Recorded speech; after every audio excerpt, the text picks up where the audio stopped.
Three things I want to go over in this video is the mysterious and tragic death of Kenneka Jenkins, what's happened in terms of mainstream news and the rumors over the past 7 years since she died, and how does this maybe give us a foreshadowing of what might unfold over the years regarding the Idaho 4 killings. On September 10th, 2017, Kenneka Jenkins, a 19-year-old from Chicago, Illinois, was found dead inside a latched freezer of the Crown Plaza Chicago O'Hare Hotel in Rosemont, Illinois, after attending party there the prior day. And that's kind of what happened and who it happened to. But in terms of who did this, why, that's still very much disputed.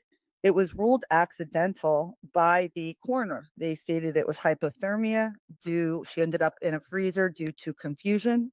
They said that she was intoxicated and had topiramate in her system. Topiramate is a generic medication, also known as Topamax. It's prescribed for migraines, it's prescribed for seizure disorder, and off-label use occasionally will be prescribed for mood disorders. Now, she had 3,000 nanograms per milliliter of the topiramate in her system.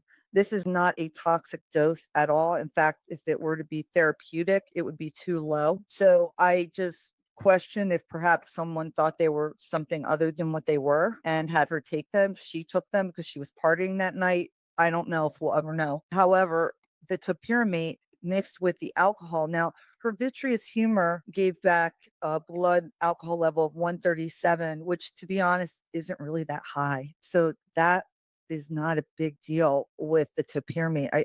They're saying that could have caused enough confusion for her to wander off and lock herself into a freezer. And then she died from hypothermia based on certain things that happened within her stomach, which I'm guessing it's that whole pancreatic thing. Oh my gosh, then you're going to love what comes next, Doc Terry, because this is why I did a renewed video, because it's been a while. And I used to be obsessed with this case, but I saw this and I didn't realize it had been out all that time. All right, I'm going to let it keep playing. It's crazy that they talked about if you followed the John O'Keefe story, the murder of John O'Keefe. So regardless, there's just been a lot of rumor and a lot of unusual happenings in this case. And this was honestly the first true crime case I got into.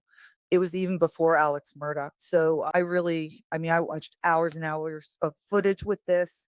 And it's interesting looking back now, and this is why I decided to do this. Interesting looking back now at how they doctored that footage of her walking into the freezer area. It's so obvious, you'll see it. And the police were involved. Quite a few people were involved in this, and it's all coming out now. Of course, nobody's been arrested. It just gives you an idea of how these things can get coordinated. There are even creators out there that have called this a movie. And I want you to listen. We're going to look at this first clip.